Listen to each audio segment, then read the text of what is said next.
Okay. Good afternoon, ladies and gentlemen. My name is Bob Sadler. I'm Communications Manager of MotorCities National Heritage Area, and it's my pleasure to welcome you to MotorCities at Home. This is session number 4, R.E. Olds and the First Auto City. If we look a little bit different today, for those of you who have joined us on the previous 3 sessions, we're using Zoom webinar today, different from Zoom conference. So things may look a little bit different today. You may notice that there, in addition to the chat icon on the bottom, there is also a Q&A icon, and that is going to be the place where we would like you to submit your questions for Michael Rodriguez, who is our speaker today. You can use the chat function as well for communication amongst yourselves, but the question and answers will be first curated from the Q&A section for this particular session. Thanks, everyone. Our numbers are starting to grow, and we're happy to have everyone here on this warm Friday. Before we get started, I'm going to do a short introduction about MotorCities National Heritage Area. Before we introduce our speaker, we'll start with, first of all, what is MotorCities? We are established in 1998. We're a private nonprofit corporation. We're affiliated with the National Park Service. There are actually 55 different national heritage areas around the country. Each one is devoted to a specific and unique aspect of our country's history. Obviously, MotorCities National Heritage Area is devoted to automotive and labor history.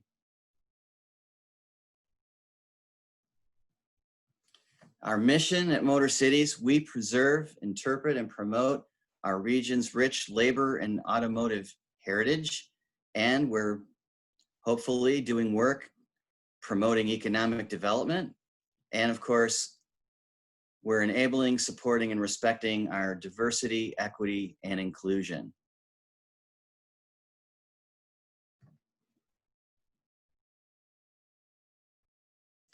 This is the actual map of the MotorCities National Heritage Area. We actually cover more than 10,000 square miles of southeastern and central Michigan.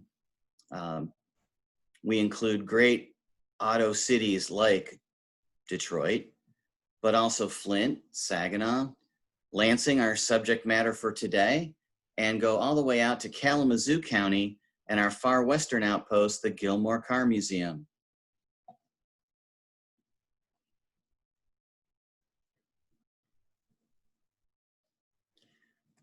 You may have noticed, if you're getting back out on the road, as our economy starts to wake up, we now have 14 of these signs in the ground welcoming people to MotorCities National Heritage Area.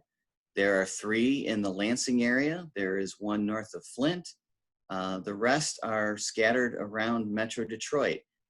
So these have actually been very instrumental in developing and increasing our awareness, and we look forward to that awareness growing and continuing as more people start to get out on the roads.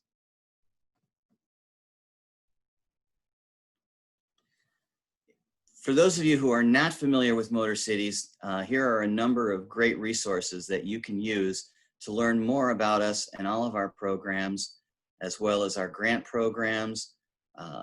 You can put together travel itineraries using our Find Your Road Trip function. All of those things you can find on motorcities.org.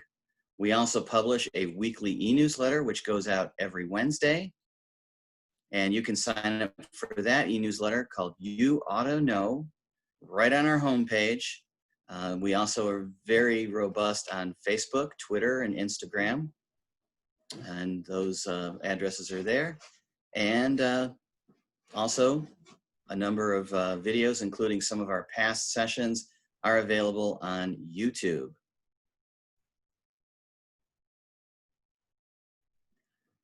If you really like what you see today, or have enjoyed over the Motor Cities at Home series over the past 4 weeks, you can become a member of Motor Cities, and you can see all the benefits that are available to you by becoming a member. We have 17 different membership benefits that involve our attraction partners. Most of those are admission discounts or gift shop discounts. You can inquire about those on our website under membership. Or if you just want to make a straight donation, we have a PayPal link available to you.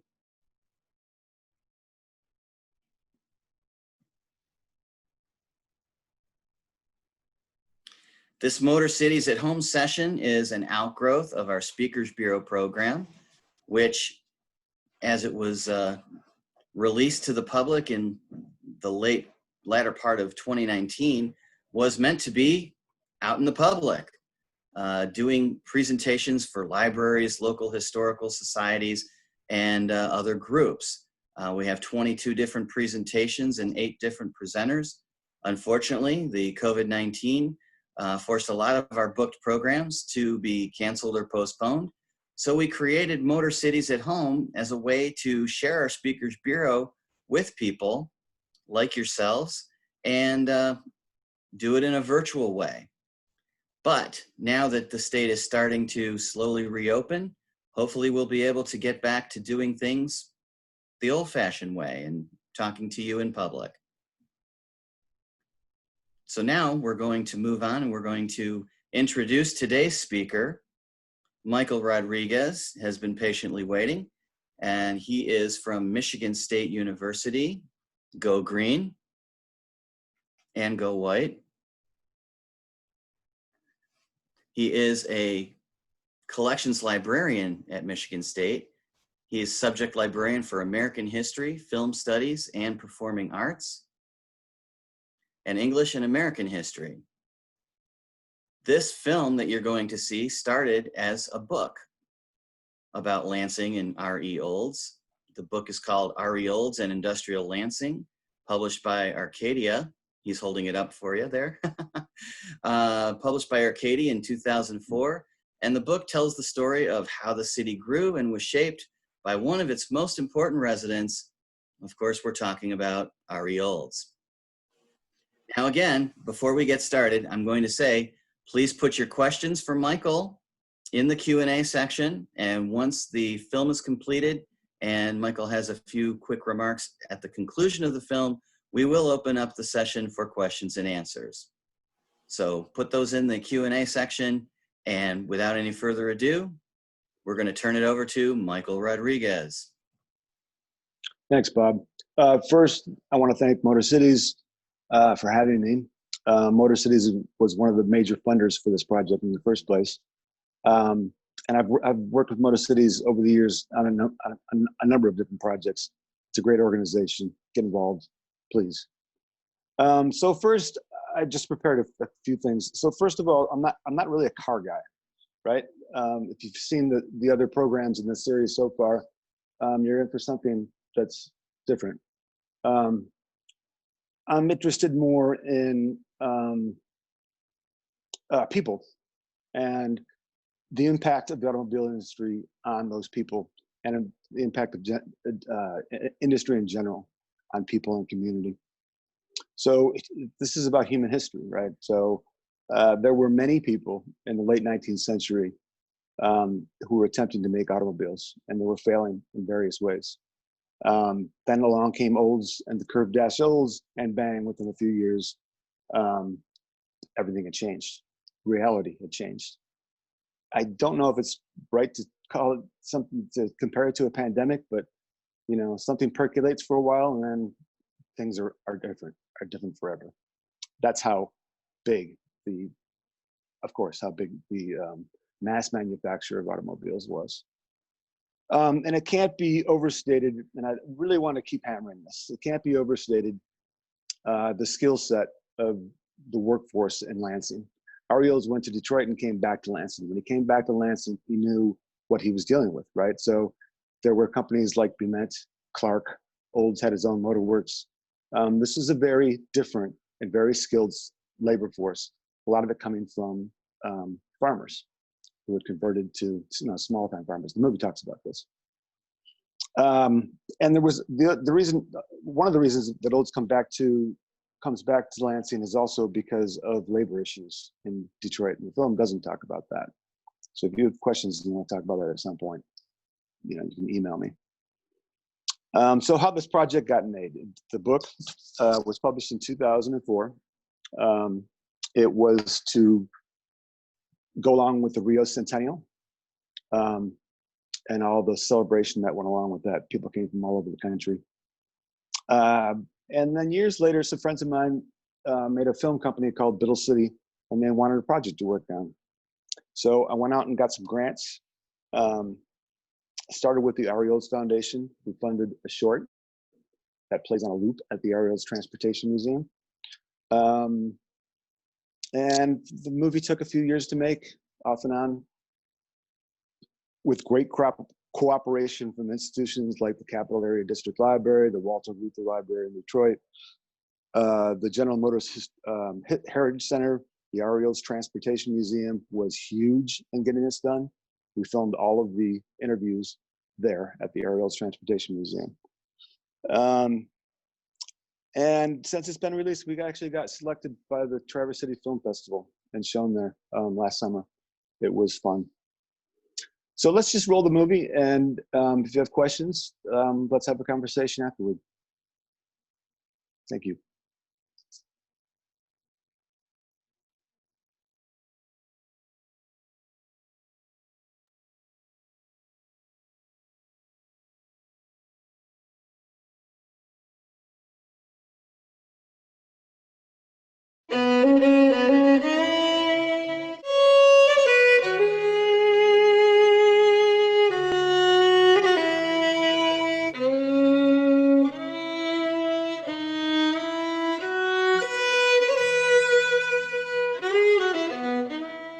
Upon the dedication of a new Capitol building in 1879, the city of Lansing was emerging from the swampy wilderness of its recent past.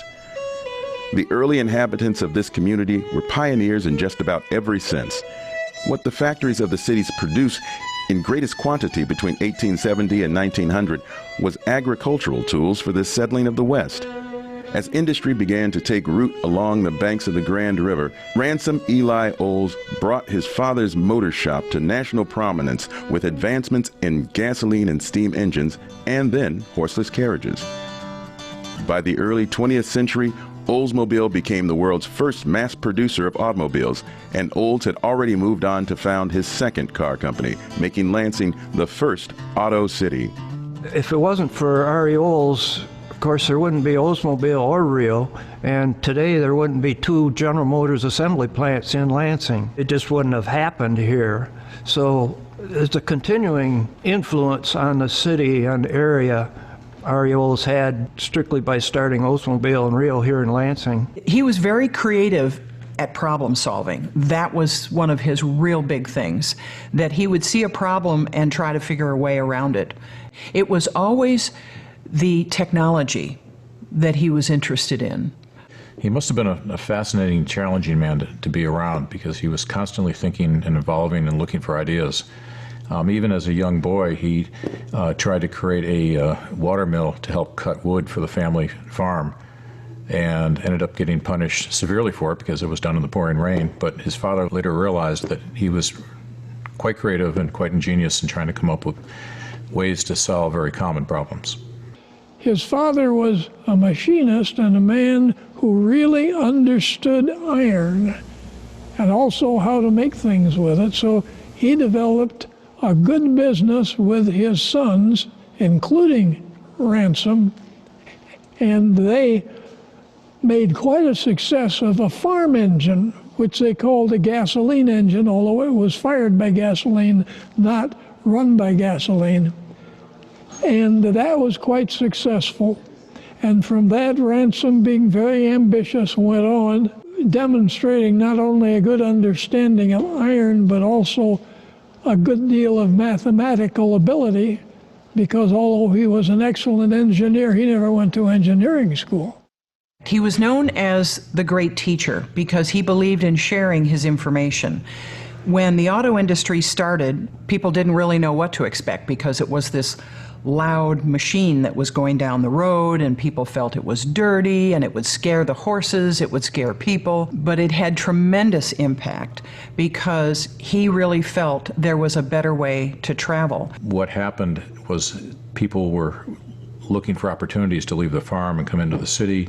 People in the city were looking to get out of the hot, dirty cities and go out in the country.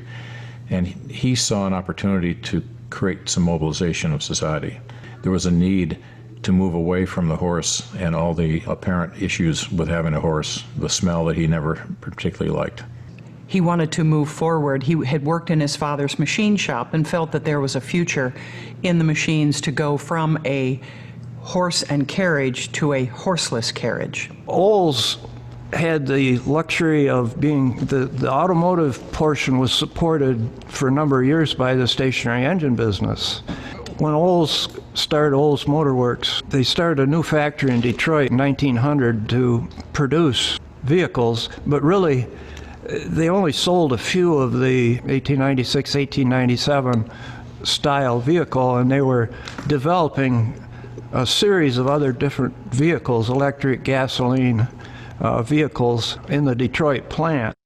The plant in Detroit was built specifically to be an auto plant. There's some question of whether or not it was the first auto plant designed for that role. The windows were smaller because there was a lot of stonework and there was steel used in the building, but it wasn't steel like we think of it today. It was susceptible to fire.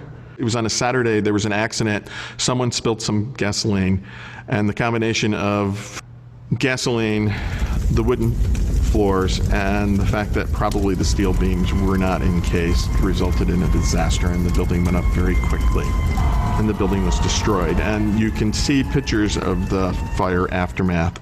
The story is the electric cars were lost. Only one curved dash Olds prototype was saved, and that was pushed out by 2 workers. When the Detroit plant was destroyed, to be able to attract the absolute rock star of car building, automobile building, a group of Lansing business persons induced him to come back. They bought the Lansing Fairgrounds, and he came back, had immediately available access to build a plant on the fairgrounds, and built the Oldsmobile plant there. Back when Ari Olds was really starting his rise as an auto pioneer, he had with him, side by side across all of the cities of the Midwest, other entrepreneurs that were trying to make their mark on the auto industry. They were innovators, they were entrepreneurs. Some of the automobiles were powered by steam, others were powered by internal combustion engines, and naturally some were electric automobiles early on, just like Ari Olds tried to do in the late 1890s in Detroit. Steam powered, electric powered, gasoline powered. Everyone had their own idea how to do it. One reason Lansing was successful compared to other cities is Ari Olds. One of Ari Olds' goals was to make a car that was simple, easy to operate, and affordable, and that was the curved dash Olds. That was kind of the prototype of the Model T. You know, it had all the same attributes as a Model T, but it never got into that volume of production. And it was priced in the hundreds of dollars, which was far cheaper than most of the cars that were being made around the country. Olds saw it differently. He wanted to sell cars to people, and so in just about 3 or 4 years, there were more curved dash Olds on the streets in the United States of America than all the rest of the cars combined. Ari Olds had built 10,000 automobiles at a time when Henry Ford had already gone bankrupt twice. And so there was significant risk in building early automobiles. There was significant risk of the product being defective and the sales not being sufficient. So Ari Olds was truly the father of the American automobile business. At the turn of the century, when Duryea, Winton were measuring car production in terms of dozens, Ari Olds was measuring automobile production in terms of hundreds and thousands.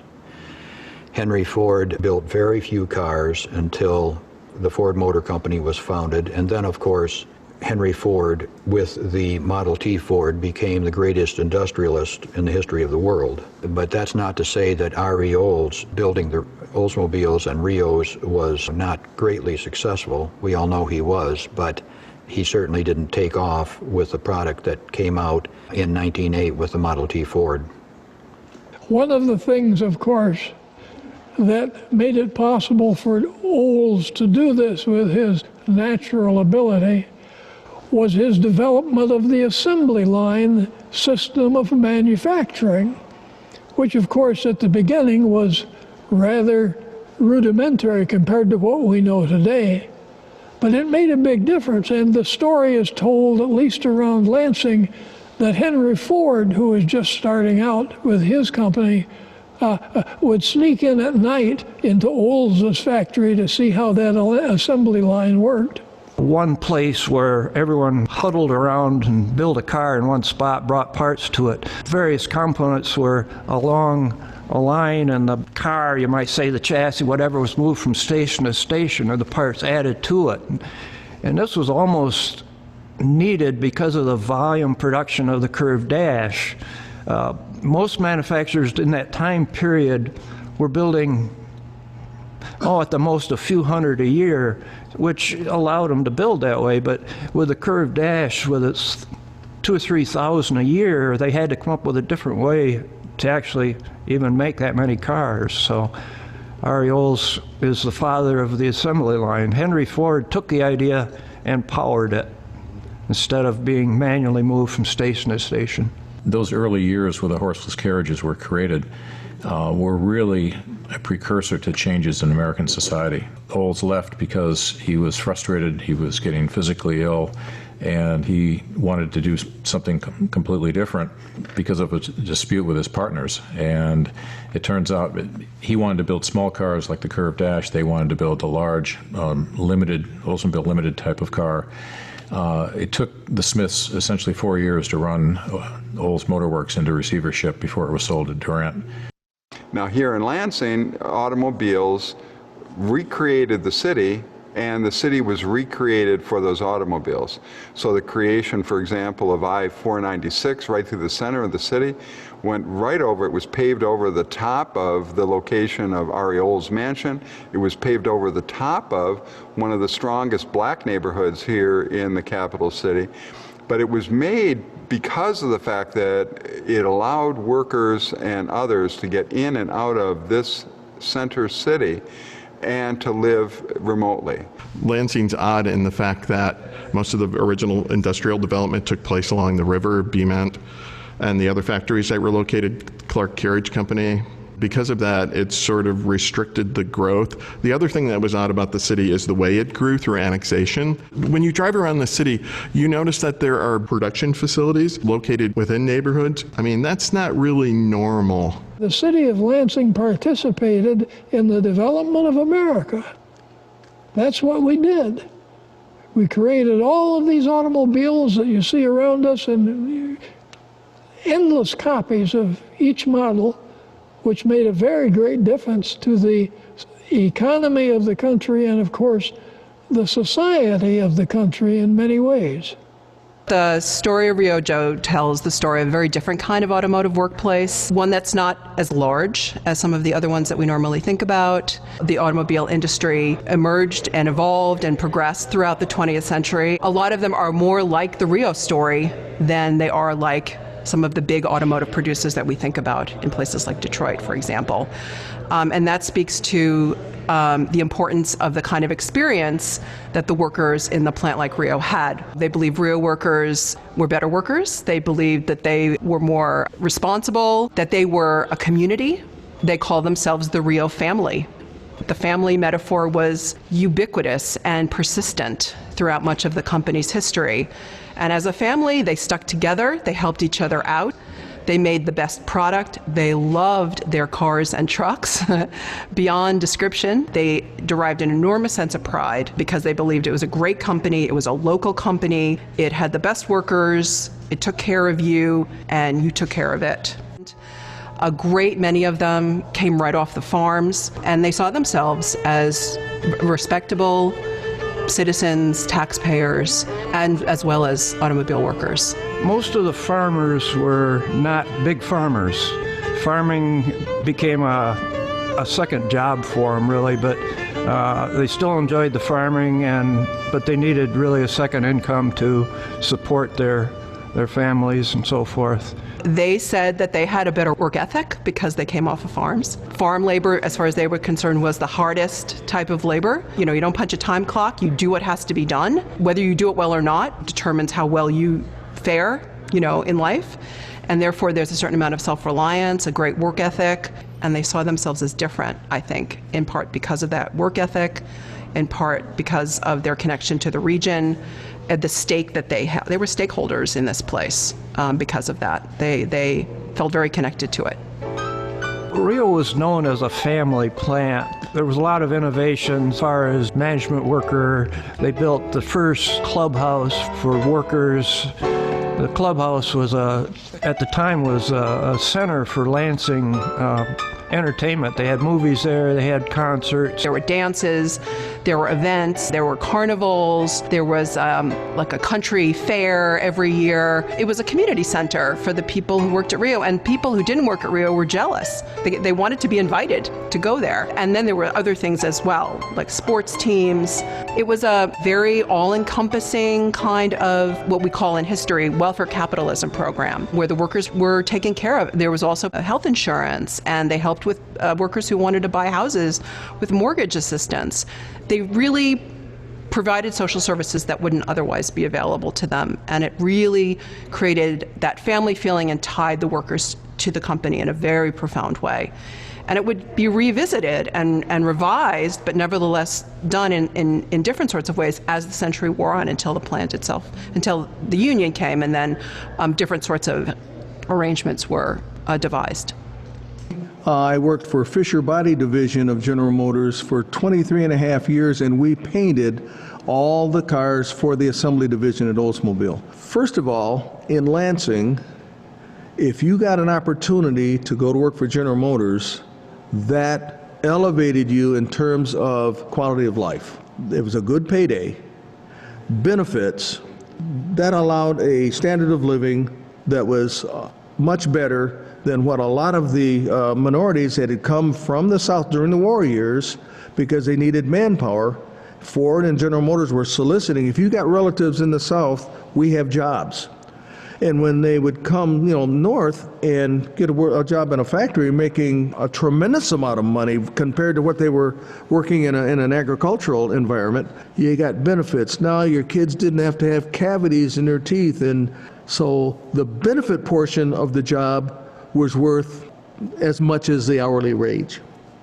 Auto industry, when I became mayor, represented about 1/3 or one of the key pillars of our economy. General Motors, state government, and Michigan State University.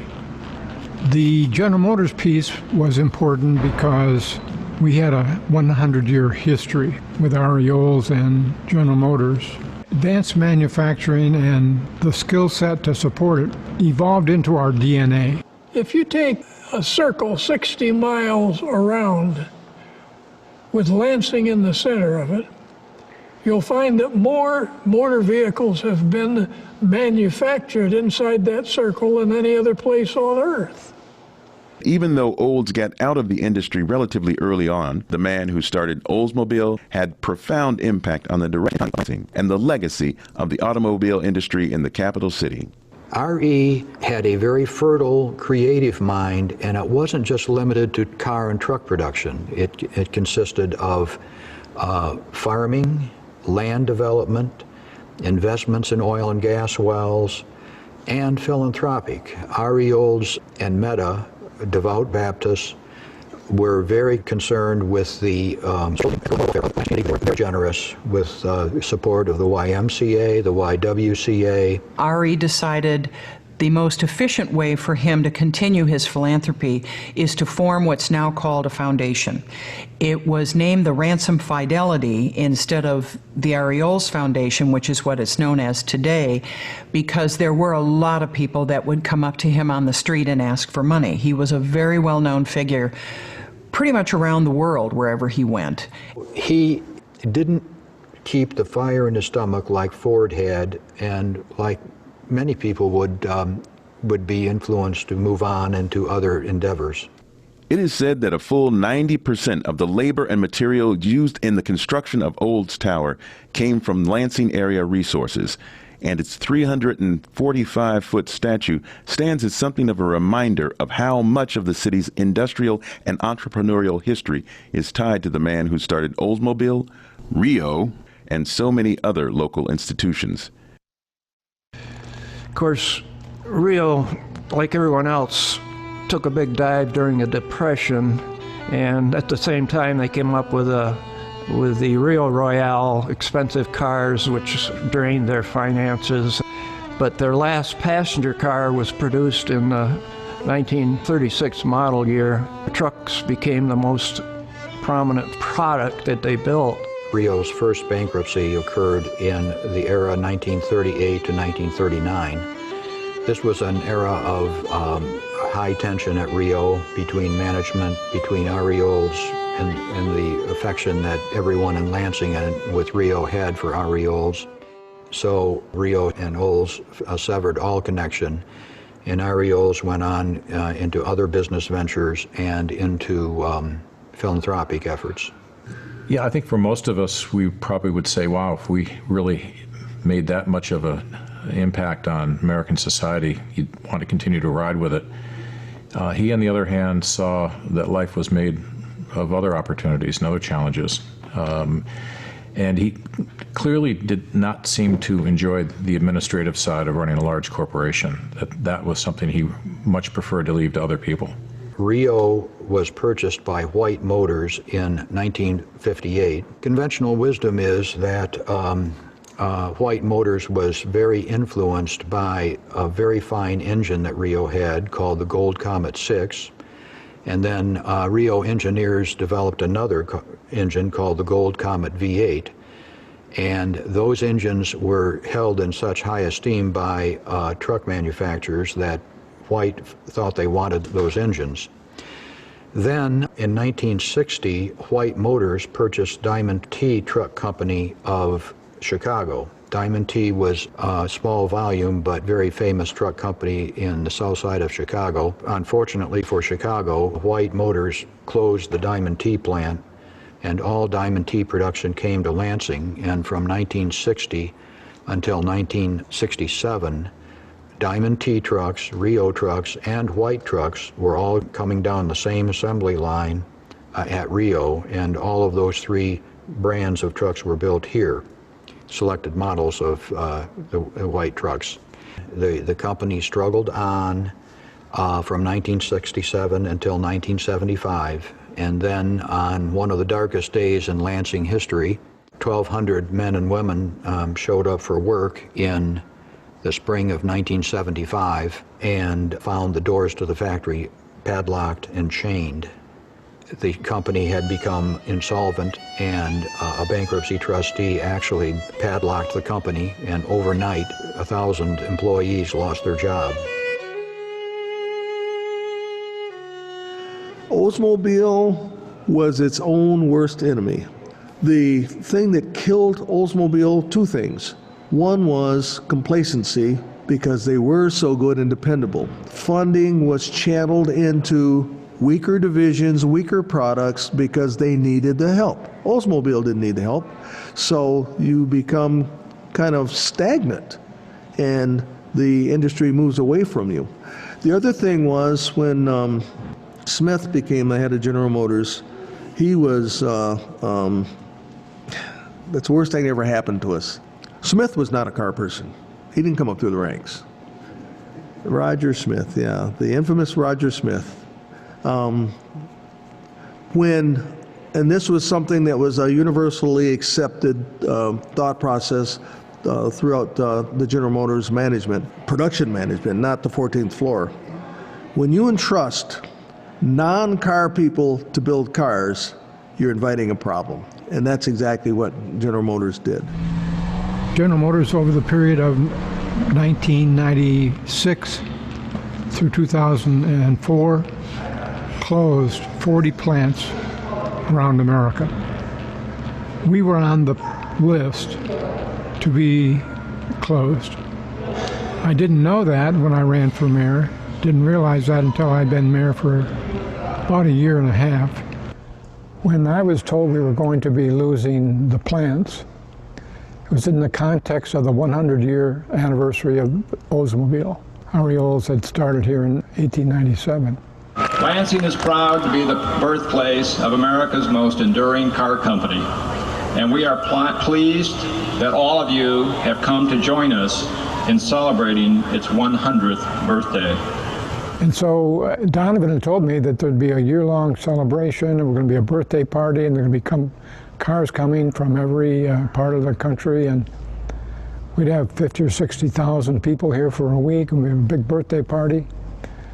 And we're also going to launch a new centennial series, the Aurora, the Intrigue, and the Alero, celebrating the 100th-year birthday.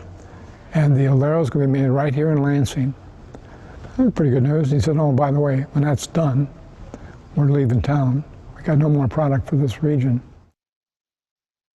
In the current environment, we simply couldn't find an approach that would ensure Oldsmobile's future success. That, in a nutshell, is why we came to this painful decision to not develop future products for Oldsmobile.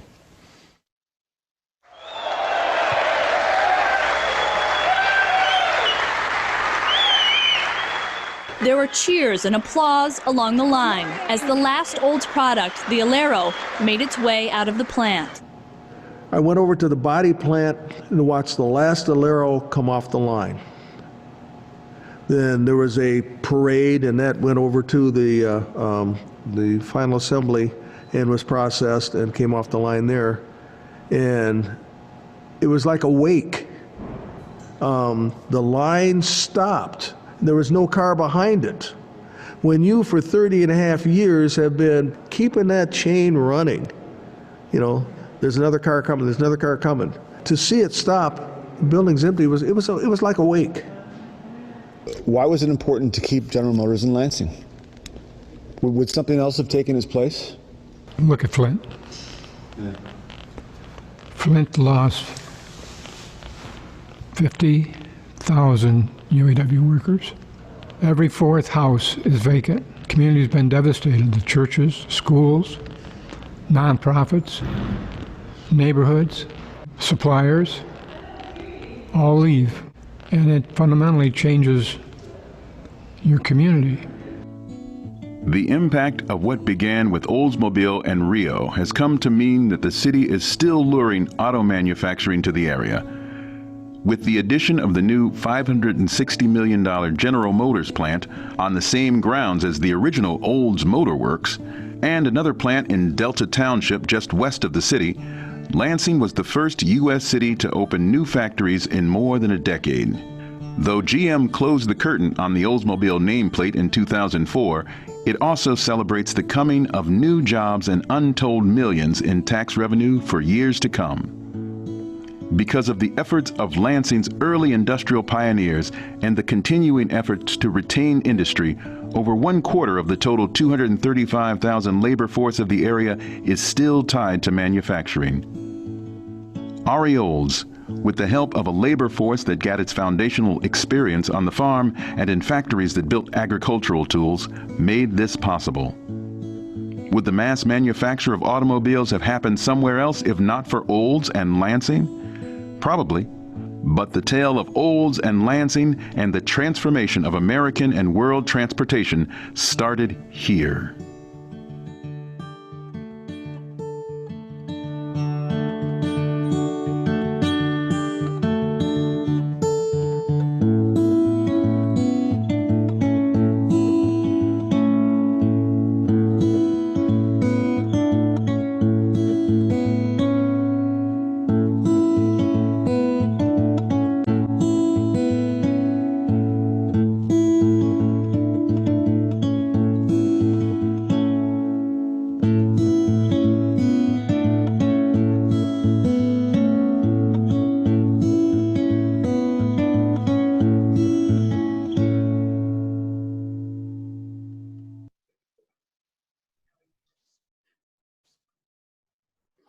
All right, and there's the film.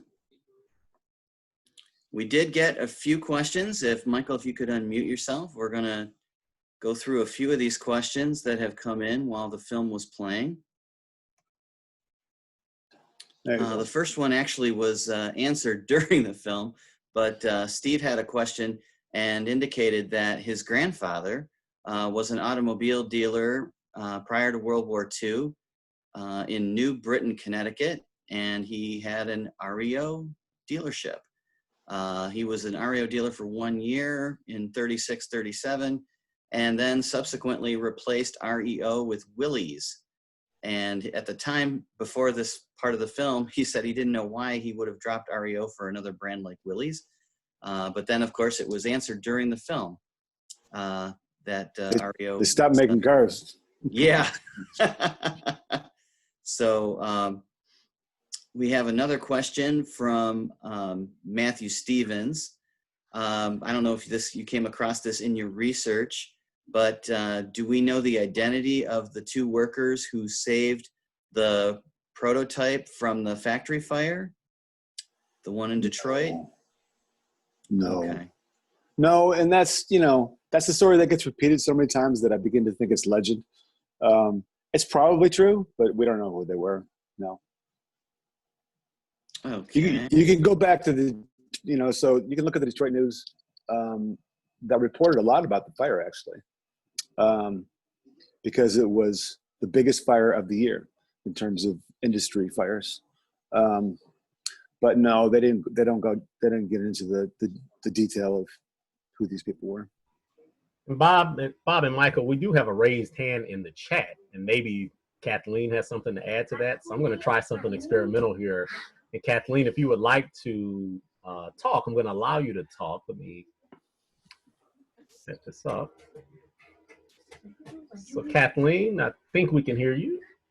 Hi, it's me again here.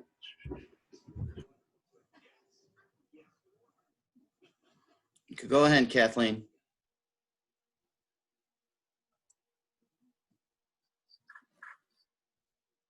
Kathleen, you're okay. No, I don't have anything to say. Sorry.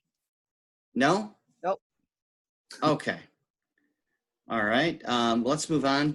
Ron Alpern asked, can you discuss further the comment about the auto production that occurred within that 60-mile radius of Lansing? Right. So that's Gil Wanger, who was one of the founders of the area's transportation museum, who said that. I found an image that go with what he said, and I think it's true because there's so much. It's 60 miles. He probably should have said 80 miles or 90 miles because that would include almost everything in the Detroit area. But there's a lot of manufacturing that happened just west of Detroit as well. But we're talking about Saginaw. We're talking about Kalamazoo, Battle Creek. There was a lot of car manufacturing all over the place. Checker cabs were all made in Kalamazoo for a long time. So the list goes on. And don't forget that there was a lot of smaller car companies coming, until the Great Depression anyway, that were being manufactured all around that area too. So I'm not sure 60 miles is exactly right. I don't want to throw Gil under the bus, but it's close to that. Okay. Russ Doré, one of our previous speakers in the Motor Cities at Home series, asked if you would comment more on why REO did not survive. Why REO didn't survive? Yeah, REO. Oh. Well, the movie talks about it. The Great Depression happened. They made a lot of bad managerial decisions. They were starting to build fancier and fancier cars at a time when people had less and less money. So they just stopped producing cars and just went with trucks, which is what they were really, really good at, right? It's one of the first truck companies in the country. One of the most successful truck companies in the company. Truck companies in the country. So it's just, you got to go with what you do best. And that's what they were doing. So during the Depression, instead of just closing altogether, they just stopped making cars. I hope that answers the question. Right. Okay. Why did they fail completely? Well, it's just in the end, well, they just got bought out, right? So it was just a financial thing. Right, because they continued making trucks and engines for another 20 plus years. Oh, until 1975. Yeah. Yeah. Oh, Yeah. even longer. Yeah. Okay. One of our attendees asked, I might be able to help with this one because I've posted on our Facebook page and our This Day in Auto Heritage post, but the location of the Olds plant, the Olds Motor Works in Detroit, the location. Oh, where was it? Right Yes. across from Belle Isle. Right, it's right next to the bridge. Exactly. Right next to the bridge that goes from mainland Detroit to Belle Isle. Right along Jefferson there. Yep. And they use there's some pictures actually in the movie. Another attendee. Let's see. We've got another question. In what year was the freeway cut through the south side of Lansing? I-496. Beginning in the early 60s. Late 50s is when that project started. It took a while. Yeah, there's a big project that ended and was supposed to be celebrated as soon as COVID hit, so they canceled everything. I was actually appointed by the mayor to be on this committee to put this together. It's called Paving the Way. So if you look for it, when we open back up and can have programs like this, there'll be a big grand opening. There'll be there's going to be talks and exhibitions and so forth happening, especially at the Library in Michigan, I think. So yeah, that was a big deal. It happened all over the country, actually. You know, that was a big program that Eisenhower started that was a tax incentive. So the government would pay 90 cents on the dollar, I think, to pave highways through the middle of what they called, and literally, this is not my word, it's theirs, slums, right? That neighborhood that is detailed in the movie, in the documentary you just saw, was a black neighborhood, but it was a very viable neighborhood. Mm-hmm. But this happened all over, New York, Boston, Nashville, Seattle. I mean, just, almost every major city in the country did this, built freeways right through the middle of their populations. Right. Detroit. Sure, it happened in Detroit, my hometown of Cleveland. It happened pretty much everywhere. There's a question about going back to the Olds Motor Works that burned in Detroit. Is there a historic marker? Oh, and then they subsequently found it. I believe there is a Michigan historic marker at that site where the Olds Motor Works was located. I've never seen it. Okay. I think, well, he found a web link. Those of you in the chat, he found a web link, Scott did. Yeah, guys, it's actually on Belle Isle. It's on Belle Isle. Yes, on the Jefferson. island. Yeah. He used Belle Isle as his a training ground for a proving ground for vehicles he was making. I should also point out that Olds was really especially working on mass producing electric cars. So think about how the world would have been different if it wasn't the gasoline prototype that was saved. Right, sure. Another question from an attendee. What sort of activities did R.E. Olds pursue in his later years? Do you have any idea of that? And Sure. Also what year he passed away? Let me answer the first question. I'd have to look at my book to remember exactly what year he died. I don't remember. It's 1950, I think, or just right around there. Maybe it's 60. That's easy to look up on Wikipedia. Anyway, what he did in his later life. So yeah, he got out of the industry pretty early. He traveled a lot, and he boated. So I think Peter Stevens, who's probably in this audience somewhere, could really talk about that. Peter Stevens has a book about R.E. Olds yachts, who was also part of this the speaker, or not the speaker series, but the MotorCities series last year at the REO Transportation Museum. And lots of philanthropic stuff, which the movie talks about and the book talks about as well, which is the YMCA, the Women's Center. He started this, people don't realize this, but he started a town in Florida called Oldsmar. So Ford had Fordlandia. Olds was doing Oldsmar. Lots of stuff. He had a lot of different interests that didn't necessarily all mesh. But he kept busy. Just not right. Yeah, I looked it up. It was August 26th of 1950. Yeah. That he passed.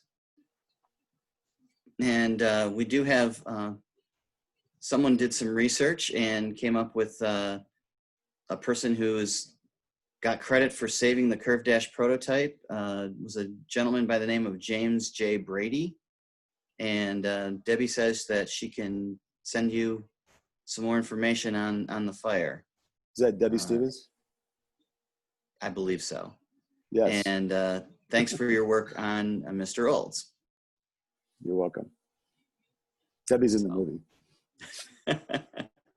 Okay. I think we've covered most all the questions that I can see. Are there any parting shots, Michael, that you'd like to add before we conclude and talk about what's coming up of MotorCities? Let me just say that the film has a distributor. It's called Films on Demand. If you want me to come to a local library or other kind of organizational sort of thing and give a talk, given that we open back up at some point, and that's safe, talk to your local libraries or your whatever institutions you're concerned with. And if you buy access, we could do a public showing in an event like this, only in person. You could do it through the speakers. You could do it through one late edition question here that came in. That's correct. We can, right on our Speakers Bureau page, you can book Michael or work with us to book Michael for your group or library. One last question that came in: why did Olds go to Detroit instead of staying in Lansing at the very beginning? That's a good question. Because that's where it was happening, right? That's where automobile manufacturing was really, on a national scale, was really happening in terms of inventing and people exchange of ideas and so forth. Plus, of course, money. So he was given, financial incentive to move down there. Plus, there was Detroit money flowing into Olds Motorworks here in Lansing. So he went down there to do just automobile manufacturing. And it was slow. There weren't really, so what happened was after the fire was they said, okay, now you really got to do it. You really got to get this car going. So he goes back to Lansing because he was given the property at the fairgrounds, right? So the movie talks about that too. There's also the idea of labor unrest. There was a big riot at the Olds plant in Detroit. And Olds wasn't exactly a friend to labor. But he knew what he was getting, like I said earlier, he knew what he was getting into by coming back to Lansing. He knew this town, he knew the workforce well, he knew how skilled they were. It was a very good decision. Absolutely. All right. Well, if I want to thank you, Michael, for being with us today and sharing your film with us. Hopefully all of our folks on the line have enjoyed the program. If I could get my last couple slides up, I will talk to you a little bit about what's coming up in terms of MotorCities and MotorCities at Home. This is our final session for a few weeks. We're going to be taking a break on MotorCities at Home, and we're going to be shifting gears to our Lunch and Learn program. Our last Lunch and Learn was back in March when we were actually still able to get together in person. Our next Lunch and Learn program, our June programs have actually been divided into 3 weeks worth of programming. And the first one is coming up on Wednesday. So we're shifting from Fridays to Wednesdays for the next 3 weeks. Our Lunch and Learns, Wednesday, June 10th at noon is grant writing tips and grant opportunities for your organization. And our speaker is Jeff Garrett from the Michigan Council for Arts and Cultural Affairs. You know them as MCACA. And so we are, for those of you that that topic is relevant, we hope to see you. You can register on MotorCities.org. There is a 2020 Lunch and Learn series link right on the homepage, and you can look at that program for Wednesday, June 10th. We also have a program on Wednesday, June 17th, featuring Ramona Oliverio, talking about financial tips for your organization.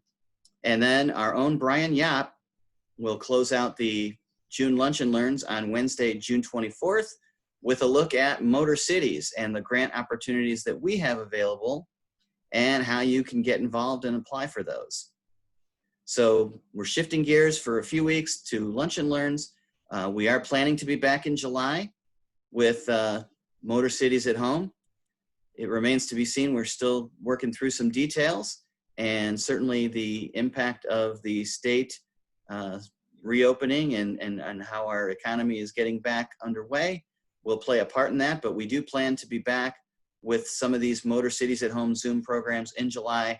Watch our website for details and our social media, and we will certainly keep you apprised of where we are at with those programs. Thanks again, everyone, for coming today and enjoying the program. And we'll see you next week with our June 10th Lunch and Learn. Everybody have a great Friday.